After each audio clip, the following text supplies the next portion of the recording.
നമ്മുടെ 100ാം എപ്പിസോഡിലും അല്ലാതെയും ഒക്കെ സൂപ്പർ ഹിറ്റ് ആയിട്ടുള്ള രണ്ടുപേരാണ് പ്രജിത്ത് കുഞ്ഞിമംഗലം ആൻഡ് സുബേൻ.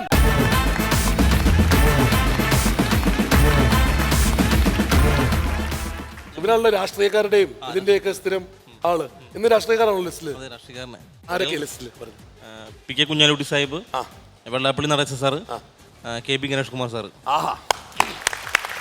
പ്രജിത്ത് നമസ്കാരം. പ്രജിത്ത് ശരിക്കും പറഞ്ഞാൽ ഇപ്പോ പരിപാടി ഓർഗനൈസറും കൂടിയാണ്. ഒരുപാട് പരിപാടികൾ കോർഡിനേറ്റ് ചെയ്യുന്നുണ്ട്. തീർച്ചയായും. ബംഗാളികൾക്കൊക്കെ ജോലി കൊടുക്കുന്നുണ്ടോ? ബംഗാളി അത്യാവശ്യം ജോലി കൊടുക്കുന്നുണ്ട്. അവരെ മിമിക്രി പഠിപ്പിക്കുന്നുണ്ടോ? അല്ല, അത് പഠിച്ച് നമ്മുടെ പണി പോകില്ല, അതുകൊണ്ട് അത് പഠിപ്പിക്കില്ല. അതൊഴിച്ച് ബാക്കിയെല്ലാം ചെയ്യും. ആരൊക്കെ ലിസ്റ്റിലുള്ള? ഇന്ന് ക്യാപ്റ്റൻ രാജു സാറ്, പത്മശ്രീ ജയറാം, അതുപോലെ തന്നെ തിലകൻ സാറ്. സൂപ്പർ. അപ്പോ സുബിൻ നമ്പർ പറയും. Number 3. Let's open number 3. Kunhalikutty Sahib. മറ്റുള്ളവർക്ക് ഒന്നും നേരില്ല. ജനങ്ങളുടെ പ്രശ്നങ്ങൾ മനസ്സിലാക്കാൻ മറ്റുള്ളവർക്ക് ഒന്നും നേരില്ല.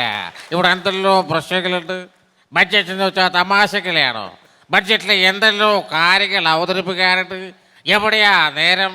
പല ജാതി ക്യാരംസുകളെ നമ്മൾ കണ്ടിട്ട്, പക്ഷേ സ്പീക്കറുടെ കസേരടുത്തുള്ള ക്യാരംസുകളെ നമ്മൾ നിയമസഭയിലാണ് കാണുന്നത്.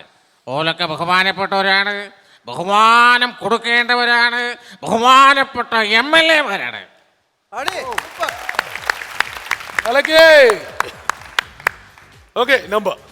Number 12. Let's open number 12. Vellappally Natesan sir ഇവിടെ വരേണ്ടതാണല്ലേ? വരും. അതായത് ഒരു ജാതി, ഒരു മതം, ഒരു ദൈവം എന്നാണ് ചോദ്യം.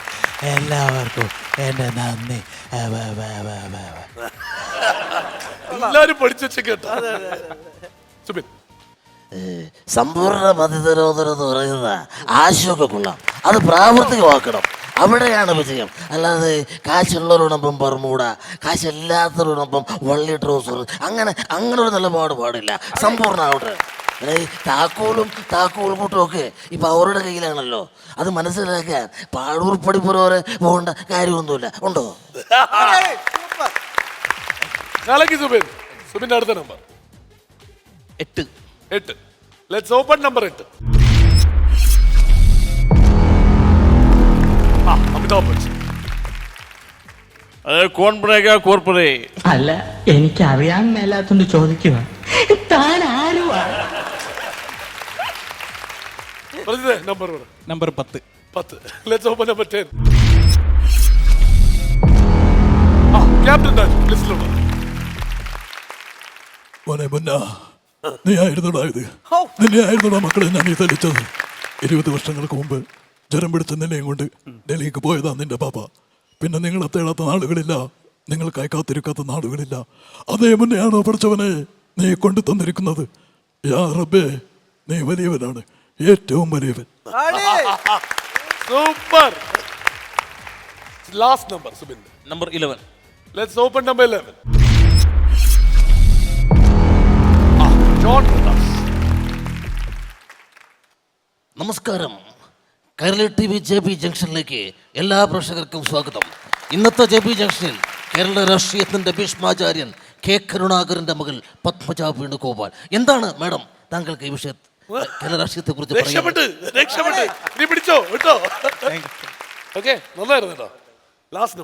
നമ്പർ 1. Let's open number 1.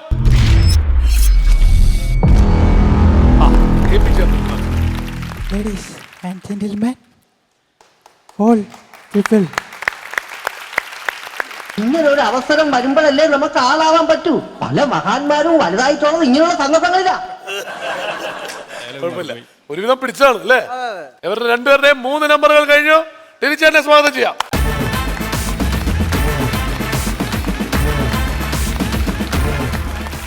അപ്പൊ പ്രജിത്തിന്റെ ഇനിയിപ്പോ 2 പേര്, ഇദ്ദേഹത്തിന്റെ ഇനി ഒരാളല്ലേ ഉള്ളൂ. അപ്പൊ KB ഗണേഷ് കുമാർ. ഒരു വളരെ നല്ല സന്തോഷമുള്ള മുഹൂർത്തമാണ്. കാരണം നന്മയുടെ വിജയം, അഴിമതിക്കെതിരായ വിജയം, കേരളത്തിലെ അഴിമതിക്കാരായ മന്ത്രിമാർക്കെതിരെ പ്രസംഗിച്ചതിന് വേണ്ടിയാണ് എനിക്ക് ഇവിടെ ഇടേണ്ടി വന്നത്. അല്ലാതെ എൻ്റെ സ്വാർത്ഥലാഭത്തിന് വേണ്ടിയല്ല. പക്ഷേ എല്ലാ അഗ്നിപരീക്ഷണങ്ങളെയും അതിജീവിച്ചുകൊണ്ട് വീണ്ടും മടങ്ങി വരാൻ ജനങ്ങളും ദൈവവും എന്നെ സഹായിച്ചു. പ്രത്യേകിച്ച് എൻ്റെ നാട്ടുകാർ, എൻ്റെ പത്തനാപുരം നാട്ടുകാർ, അവരോട് ഞാൻ ഈ അവസരത്തിൽ നന്ദി പറയുകയാണ്. സൂപ്പർ. പ്രജിത്തെ ഇനി രണ്ടെണ്ണം. ജയറാമേട്ടൻ്റെ ജയറാമേട്ടൻ്റെ സൂപ്പർ ഹിറ്റ് ചിത്രമായ പഞ്ചവർണ്ണ തത്തയിൽ അദ്ദേഹത്തിൻ്റെ ആ ഒരു പെരുമ്പാവൂർ slang ഉണ്ട്. Okay okay. അതെ, ആ സ്കൂൾ നടത്തുന്ന കമ്പനിക്കാർക്ക് വേറെ ചില കോളേജ് ഉണ്ട്, എഞ്ചിനീയറിംഗ് കോളേജ്, പല്ലിൻ്റെ കോളേജ്, അങ്ങനെ പലതും. അവിടെ ഒരു ലേഡീസ് ഹോസ്റ്റലില് 2 ഡോബർമാനെ കൊടുക്കാൻ പോയപ്പോ അവരെന്നോട് പറഞ്ഞായിരുന്നു, ആരെ കുട്ടൊക്കെ നോക്കിക്കാളാൻ ഈ ബംഗാളികളും മനുഷ്യന്മാരാണ് കേട്ടോ. ഓ കലക്കി. നമ്മുടെ തിലകൻ സാറ് എൻ്റെ 18ാമത്തെ വയസ്സിലെ ഞാൻ നമ്മുടെ ഉസ്താദിൻ്റെ കൂടെ ചേർന്നപ്പോൾ മൗലവീൻ്റെ മോളുടെ നിക്കാഹിനെ ബിരിയാണി വെക്കാൻ കൂടിയതാ. ബിരിയാണി ചമ്പിയെന്ന് കണ്ണു തെറ്റിയപ്പോ ജനവാതിലൊരു ഹൂറിനെ കണ്ടു.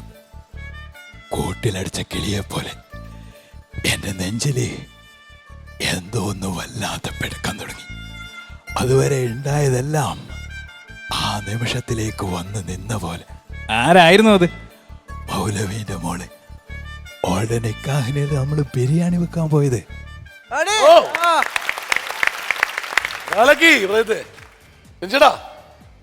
എന്താ പറയുക, പ്രജിത്ത് ഓരോ തവണ വരുമ്പോഴും പുതിയ പുതിയ വിഭവങ്ങളായിട്ട് എത്തുന്നത്. അത് വളരെ മനോഹരമായ, വളരെ രുചികരമായ വിഭവമായിട്ട് എത്തുന്നത്. അതുകൊണ്ട് അതിൻ്റെ അപ്പുറം ഒന്നും പറയാനില്ല. ഇനിയും വരും എന്നുള്ള നമുക്ക് പ്രതീക്ഷ ഉണ്ടല്ലോ, അതുകൊണ്ട് യാതൊരു സംശയമില്ല. കാരണം നമ്മൾ പല വേദികളിലും ഇപ്പോൾ കണ്ടുമുട്ടുന്നുണ്ട്. ഇപ്പോൾ ഇതൊരു കുടുംബമാണ്. താങ്കളെ കാണുമ്പോൾ എനിക്ക് എപ്പോഴും ജയശങ്കർ സാറിനെ ഓർമ്മ. എന്തൊക്കെ അവതരിപ്പിച്ചാലും എൻ്റെ മനസ്സിൽ ജയശങ്കർ സാർ. അല്ല പണ്ടേ പുളി പുറപ്പെട്ട് അദ്ദേഹത്തെ കുറിച്ച് പറഞ്ഞ ഒരു കാര്യമുണ്ട്. ഫ്രാൻസിൽ പോയി ഫ്രാൻസിൽ എന്താണ് ആവശ്യം? അത് കേട്ടാലേ തൃപ്തിയാവുള്ളൂ.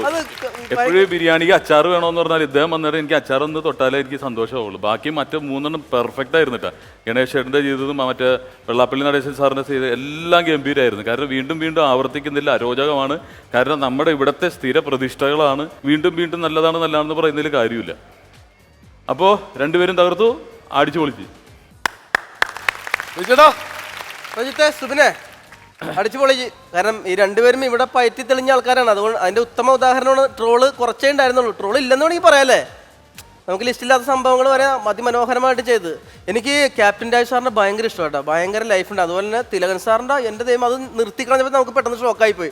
സിനിമ കാണുന്ന പോലെ തന്നെ പറഞ്ഞു ഉസ്താദ് കോട്ടല്ല. അതിനിടയ്ക്ക് ദുൽഖറിന്റെ സൗണ്ടും വന്ന്.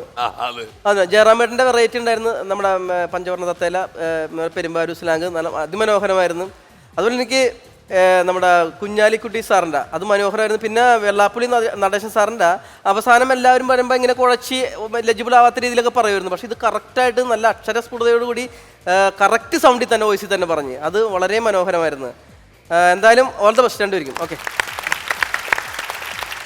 സുബിൻ ആൻഡ് പ്രജിത്ത് രണ്ടുപേരും കോമഡി ഉത്സവത്തിൻ്റെ അമരത്ത് നിൽക്കുന്ന 2 അമരക്കാരാണ്. നമ്മൾ കുറച്ച് കലാകാരന്മാരെ എടുത്ത് നോക്കിയാൽ ബാക്കിയുള്ളവർക്ക് മാതൃക നൽകേണ്ട 2 ആർട്ടിസ്റ്റുകളാണ്.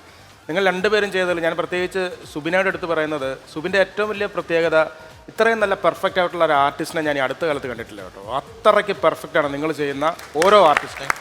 നമ്മൾ പലതും കേട്ടിട്ടുണ്ട്, പല ആൾക്കാരെയും. പക്ഷേ നിങ്ങൾ ഈ വേദിയിൽ വന്ന് ഏതെങ്കിലും ഒരാളെ അനുകരിക്കുന്നെങ്കിൽ അതിൽ എത്രമാത്രം പൂർണ്ണത കൊടുക്കുക അത്രയും പൂർണ്ണത നിങ്ങൾ കൊടുക്കുന്നുണ്ട്. കാര്യം ഈ ഗണേഷ് ചേട്ടനെ ഒരുപാട് പേര് അനുകരിച്ച് ഞാൻ കണ്ടിട്ടുണ്ട്. പക്ഷേ ഗണേഷ് ചേട്ടനെ ഇതുപോലെ അനുകരിക്കുന്ന ഒരാളെ ഞാൻ ജീവിതത്തിൽ കണ്ടിട്ടില്ല. ഈ സിനിമകൾ ഡയലോഗ് ഉണ്ട്, നമ്മൾ മണിച്ചിത്രത്താഴിലെ ഡയലോഗ്സ് ഒക്കെയാണ് പലരും ചെയ്യുന്നത്. പക്ഷേ ഇത് ലൈവായിട്ട് അദ്ദേഹത്തിൻ്റെ പ്രസംഗം നമ്മൾ ലൈവായിട്ട് കേട്ടിട്ടുണ്ട്, ലൈവായിട്ട് നമ്മൾ വീഡിയോയിൽ കണ്ടിട്ടുണ്ട്. അതുപോലെ തന്നെ ബാക്കി എടുത്ത കുഞ്ഞാലിക്കുട്ടി സാറ് എല്ലാം വളരെ പെർഫെക്റ്റ് ആയിരുന്നു. പ്രജിത്ത് അതുപോലെ എടുത്തു. ജയറാമേട്ടൻ്റെ പഞ്ചവർണ്ണ തത്തയിലെ പുതിയൊരു ഡയലോഗ് കൊണ്ടുവന്നു. അത് തിലകൻ സാറിൻ്റെ തിലകൻ്റെ മറ്റേ നമ്മുടെ ആ സിനിമയിലെ ഡയലോഗ്സ് അതും വളരെ ഭംഗിയായിരുന്നു. എല്ലാം വളരെ പെർഫെക്റ്റ് ആയിരുന്നു. ഇനിയും ഒരുപാട് പേരെ അനുകരിച്ചുകൊണ്ട് ഈ വേദിയിൽ ഇടയ്ക്കിടയ്ക്കൊക്കെ വന്ന് ഒന്ന് ചാർജ് ഞങ്ങൾക്ക് തന്നിട്ട് നിങ്ങൾ തിരിച്ചു പോവുക. All the best. രണ്ടുപേർക്കുള്ള സമ്മാനങ്ങൾ അതാ. ഇനിയിപ്പോൾ ടിൻചേട്ടൻ്റെ കൈപിടിച്ച് മുമ്പോട്ട് വയ്ക്കോ.